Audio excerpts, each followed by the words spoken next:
Fala família, tudo bem? Aqui quem fala é o Petino Matheus Carvalho e essa é mais uma videoaula do grupo Pet Elétrica. Nossa última videoaula a gente viu como é a soma entre dois sinais cossenoidais ou sinais senoidais.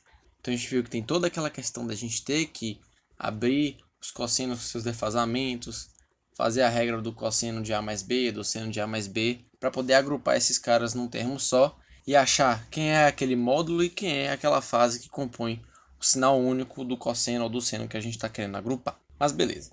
Mas o que isso tem a ver com fasores? Basicamente, os fasores são a representação que a gente tem de sinais cossenoidais independentes do tempo. Então, basicamente, os fasores não apresentam dependência do tempo. E por que isso? Porque como os sinais cossenoidais eles são periódicos, então nós já sabemos como é o funcionamento, como é o comportamento deste sinal em todo o seu período. Em algum instante ele vai estar em 0, em outro ele vai estar em 1, depois ele vai passar pelo 0 de novo, menos 1 e 0. E vai repetir isso periodicamente ad infinito. Então, se nós já sabemos que no tempo ele funciona assim, a gente pode tirar essa dependência do tempo e tratar apenas como sendo um módulo e uma fase. Então, basicamente, quando a gente tinha lá que o nosso sinal V de t era um Vm cosseno de um ômega t mais uma fase, a gente vai tirar essa dependência do tempo para ficar apenas com a amplitude e a fase. Claro que a frequência importa, então, claro, para cada fasor a gente só pode ter uma frequência. Então, a partir de agora, só vai nos interessar essa amplitude, Vm, e essa fase, claro que todas para uma mesma frequência ômega ou 2πf. Beleza, mas vamos continuar vendo a definição desses fasores. Então, como a gente viu, eles não apresentam dependência do tempo, eles são função da amplitude e do defasamento, que é esse ângulo aqui, esse ângulo φ, e basicamente são vetores girantes que representarão grandezas em regime senoidal permanente, que é o que a gente viu na primeira videoaula desse curso. Então, basicamente, a gente vai utilizar os fasores para representar amplitude e defasamento de um sinal que esteja em regime senoidal permanente, ou seja, um sinal cossenoidal ou senoidal, onde essa representação não apresenta dependência do tempo. E entrando mais a fundo ainda, nós vamos ver que os fasores eles são números complexos. Escrevi bem grande para dar bastante ênfase, ou seja, vamos ter que conhecer a teoria de números complexos para poder operar com os nossos fasores. Se vocês têm alguma dúvida em números complexos, é bom dar uma revisada, pois vamos utilizá-los aqui o tempo inteiro. Mas claro que ao passo que eu for dando as dependências e as relações, eu vou revisando o que é necessário aqui para os números complexos. Tá, então vamos lá. Antes da gente ver a definição e enxergar o que é um fasor literalmente, vamos fazer então uma breve revisão do que é um número complexo. Bem, basicamente um número complexo é denominado por uma letra Z, geralmente, onde ele possui uma parte real e possui uma parte imaginária. A parte real é a parte que não acompanha o J e a parte imaginária é a parte que acompanha o J ou I, que é a nossa variável auxiliar dos números complexos. Lembrando também que esse J é a raiz de menos 1. Então, com as raízes negativas, que antes no ensino médio, por exemplo, a gente não resolvia, agora a gente tem os nossos números complexos que abrangem todo esse mundo. Essa representação que temos, x mais jy, ou x mais iy, como vocês queiram utilizar o número complexo, ela é chamada de representação na forma retangular. Basicamente, o que diz essa forma retangular é que num plano, onde temos um eixo dos números complexos da parte imaginária, então temos aqui um eixo imaginário e um eixo real. Neste plano, nós temos uma grandeza de tamanho x e uma outra grandeza de tamanho y. Elas são perpendiculares e a resultante entre esses dois caras gera para a gente o nosso número complexo, z. Mas, ainda nessa figura, podemos ver que as coordenadas x e y geram para a gente um vetor que possui um certo tamanho e possui uma coordenada. E essa figura também teria um ângulo aqui entre o eixo imaginário e o seu vetor. Mas como esses ângulos aqui são complementares, basta que eu fale de apenas um deles. E para que eu estou fazendo isso? Pois, assim como o nosso número pode ser representado na forma retangular, que é função desse x e deste y, que são nossas coordenadas, eles podem ser representados também na forma polar. E o que é a forma polar?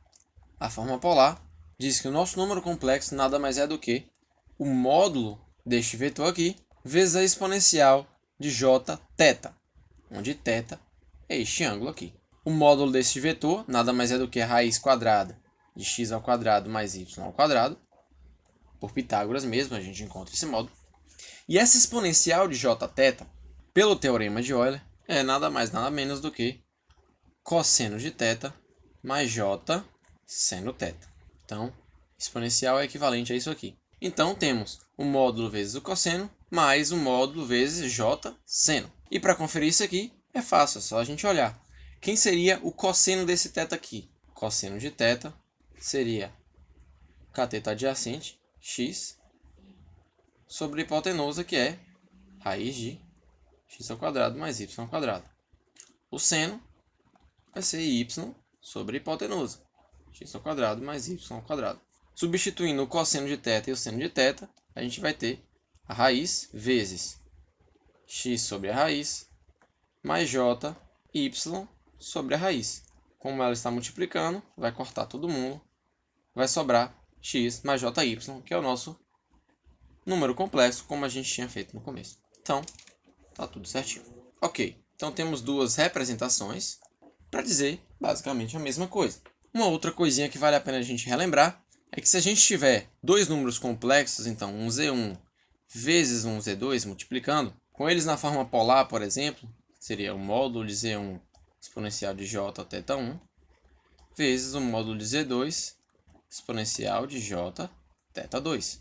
A multiplicação desses caras aqui vai ser o módulo de z1 vezes z2 vezes a exponencial de j θ1 mais θ2. E na divisão de um z1 por um z2, de forma análoga, só que aqui com a divisão, a gente teria a divisão entre seus módulos e a subtração de seus defasamentos. Ok, representando números complexos, agora vamos ver como é realmente um fasor, qual é a cara que esse fasor tem. Então, basicamente, se tivermos um sinal v de t sendo uma amplitude Vm, um cosseno de ωt, mais um defasamento, como a gente viu anteriormente. Pela equação de Euler que a gente já viu, a exponencial de um jx qualquer vai ser o cosseno desse x mais j seno deste x. Então, e se eu chamar o meu ωt mais θ de um certo x? Quando eu escrevesse a exponencial de j ωt mais φ, eu ia ter cosseno de ωt mais φ mais j seno de ωt mais φ. Só substituir o que seria o meu x teoricamente. Se eu pegasse então essa exponencial e multiplicasse por um Vm, tudo isso aqui também estaria multiplicado por um Vm. Não tem diferença. E aonde que eu estou querendo chegar com toda essa pataquada? Basicamente, um sinal senoidal pode ser escrito como a parte real de uma amplitude que multiplica a exponencial de j ωt mais φ. E por que ele é a parte real disso aqui? Porque se a gente olhar este Vm exponencial de j ωt mais φ e ver que ele realmente dá cosseno de ωt mais φ mais j seno de ωt mais φ vezes este Vm, a parte real é só a parte que não acompanha o j. Então seria só este cosseno, claro que multiplicado por essa amplitude. Então isso aqui voltaria a ser o nosso Vm cosseno de ωt mais φ, que é exatamente o que a gente tem aqui em cima. Só que, como a gente disse anteriormente, a gente já conhece o comportamento dessa função cossenoidal, sabe como ela varia no tempo, então a gente pode tirar essa dependência no tempo. E como que a gente faz isso? Essa igualdade aqui, que v de t é a parte real de Vm exponencial de j ωt mais φ, a gente pode pegar essa exponencial e separar ela utilizando a potenciação mesmo, j ωt vezes exponencial de j φ. Continua sendo a mesma igualdade. Só que, como a nossa frequência não vai variar e a gente quer tirar essa dependência do tempo, pois já conhecemos como é a variação deste cosseno, a gente pode simplesmente utilizar a amplitude e o defasamento deste sinal. E a isto aqui é o que a gente chama de fasor. Este fasor eu vou chamar então, por exemplo, de um V assim meio estranho. Então esse aqui poderia ser a parte real de V fasorial exponencial de J ômega t. E trabalhando apenas com esse V, onde vocês vão ver que todas as relações vão continuar sendo válidas, basta que a gente resolva utilizando o fasor, jogue ele aqui de volta e recuperamos o nosso sinal V de t no ponto que a gente quiser, no tempo que a gente quiser e até para a frequência que a gente quiser. Então a gente tira essa dependência de tempo e frequência, trabalha em cima dos fasores e depois volta para o tempo normalmente. Então essa que é a definição de um fasor. É tudo que multiplica a exponencial de j ômega t dentro dessa parte real desse termo que a gente tem. Então a gente vai poder definir então que o nosso fasor V nada mais é do que Vm exponencial de Jφ. E não acaba por aqui. O que isso remete a vocês? Isso não é uma amplitude, isso aqui não é uma fase, assim como temos na representação dos números complexos, que ele pode ser uma amplitude ou um módulo vezes um exponencial de sua fase, θ. Então é exatamente essa correlação que existe entre os fasores e o número e o mundo dos números complexos. A gente tem uma amplitude e a gente tem um defasamento. Então, assim como o número complexo possui no seu gráfico lá uma amplitude, o fasor da mesma forma. Ele vai ter um certo tamanho e vai ter um certo defasamento em relação aos seus eixos. Então aqui é a parte imaginária, aqui é a parte real e aqui é o nosso Vm, a nossa amplitude do nosso fasor. Então esse cara aqui, ele agora está no domínio da frequência. A gente está trabalhando agora no domínio da frequência, pois para cada frequência a gente vai ter um fasor específico. Então, basicamente, pegando o exemplo que a gente fez na última videoaula, tendo os nossos sinais V1 de t sendo 10 cosseno de ômega t menos 60 e V2 de t sendo 5 cosseno de ômega t mais 60, então os fasores V1 e V2 vão ser nada mais do que a sua amplitude, temos aqui 10, e o seu defasamento, então J menos 60. Aqui seria 5 exponencial de J mais 60. Só que ficar escrevendo exponencial de J menos 60, exponencial de J, este exponencial de J tem seu certo custo, e claro, o ser humano sempre está achando uma forma de abreviar as coisas. Então, a gente pode abreviar isso aqui escrevendo simplesmente 10 fase menos 60 e 5 fase 60. Então, esses são os nossos fasores de V1 de t e de V2 de t. Claro que a operação que eu fiz para encontrar esses caras aqui foi pegar, no caso do V1 de t, um V1 de t, ele pode ser escrito como a parte real da amplitude vezes a exponencial deste termo aqui, então exponencial de j ômega t menos 60, e que por Euler isso aqui vai dar o cosseno mais j seno deste termo aqui, e tirando apenas a parte real, ou seja, excluímos o j seno, ficamos apenas com 10 cosseno deste cara aqui, que volta a ser o que era. Então, como queremos chegar no fasor, apenas separamos a exponencial e pegamos a parte que não depende do tempo. Então, esse aqui, por exemplo, é o nosso fasor V1, que já foi abreviado para 10 fasor 30. E para o 2 é análogo, é a mesma operação que a gente está fazendo. Tem o meu V1, tem o meu fasor V2. E se eu quiser realizar a soma de V1 de t com V2 de t, eu posso fazer a priori, como eles possuem a mesma frequência e ambos já são cossenoidais, eu posso fazer a operação de soma desses caras aqui. Então seria V1 mais V2, ficaria para a gente 10 fase menos 60 mais 5, fase 60. Claro que a soma não vai ser novamente a mera soma das suas amplitudes e a mera soma das suas fases. Isso só seria verdade se fosse uma multiplicação ou divisão, onde a gente multiplicaria ou dividiria as amplitudes e somaria ou subtrairia as fases.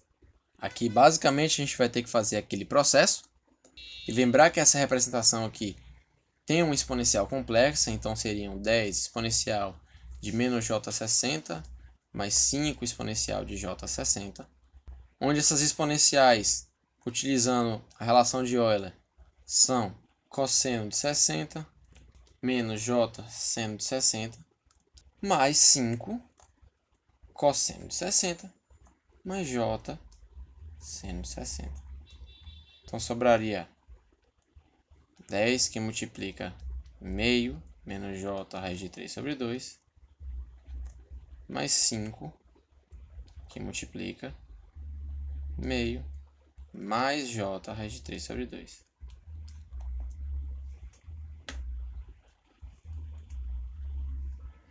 Realizando as devidas multiplicações, vão ficar com 5 menos j raiz de 3 vezes 5 também, mais 2,5 mais 2,5 raiz de 3 j. Agrupando real com real e imaginário com imaginário, a gente vai ter 7,5 menos 2,5, esqueci do j, raiz de 3. Então chegamos aqui a um número complexo.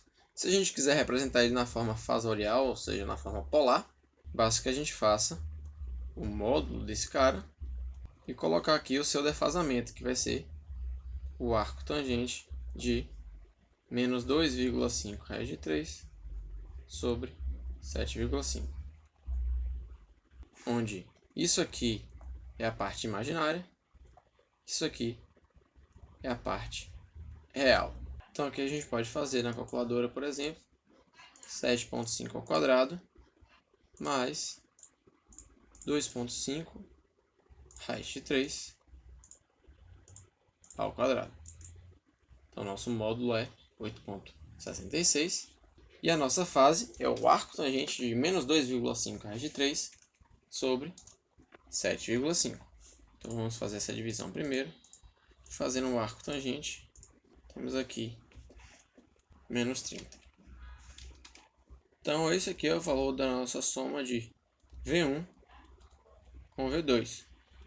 Se a gente quisesse voltar para o tempo, bastaria que a gente escrevesse 8,66 cosseno de ômega t menos 30. Porque os fasores são sempre com o cosseno. Mas se quiser verificar, utilizando aquela forma que a gente tem, a gente vai ver que nosso V de t final, que seria o resultado dessa soma aqui, claro que no tempo, é a parte real de 8,66 fase menos 30 vezes exponencial de j ômega t. Fazendo essa multiplicação, a gente vai ter 8,66 exponencial de j ômega t menos 30.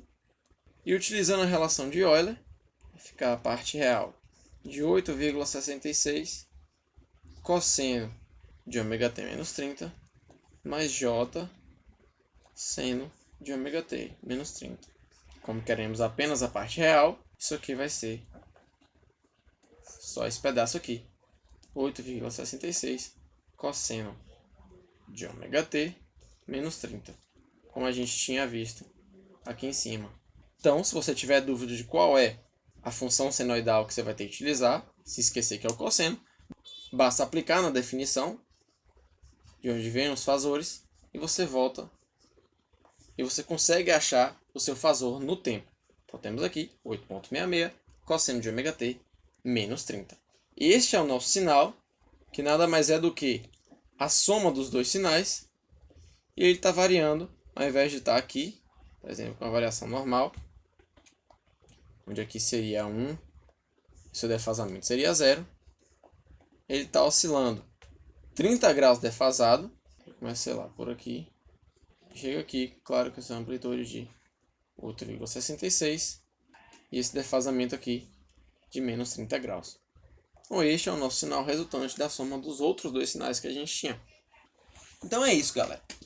Representação fasorial é uma simplificação de notação que a gente vai utilizar para facilitar nossas contas. Vocês vão ver que elas vão ajudar demais, para a gente não ter que ficar utilizando cosseno, ômega, nem o tempo. E depois a gente pode voltar para o tempo com a simples transformação que é essa aqui. Parte real do fasor vezes exponencial de j ômega t, que é a dependência deste tempo. Então, só recapitulando, vimos que fasores são números complexos que possuem uma amplitude em uma determinada fase e que eles estão no domínio da frequência. A gente não depende do tempo para nada aqui nos fasores. A gente faz tudo no domínio da frequência. Claro que uma frequência específica, ômega, por exemplo. Se fosse, sei lá, 2π vezes 60 Hz. Nessa frequência, por exemplo, a gente pode escrever os fasores das ondas senoidais que chegam aqui em nossas tomadas, por exemplo. Então, a partir desses fasores, a gente pode fazer a operação entre os termos. Aqui, como a gente fez a soma de V1 com V2. Tomando cuidado, claro, com esses detalhezinhos que a gente tem que abrir a forma de Euler, agrupar os termos reais e os termos imaginários em comum, achar o seu número complexo e voltar para a forma fasorial de módulo e fase. Claro que esses caras aqui dizem a mesma coisa, só que um está na forma retangular e o outro está na forma polar. Tanto que se a gente pegar esse número complexo, 7,5 menos 2,5 raiz de 3j, se a gente jogar ele na calculadora, a gente vai ter o seguinte: 7,5 menos 2,5 raiz de 3 vezes i.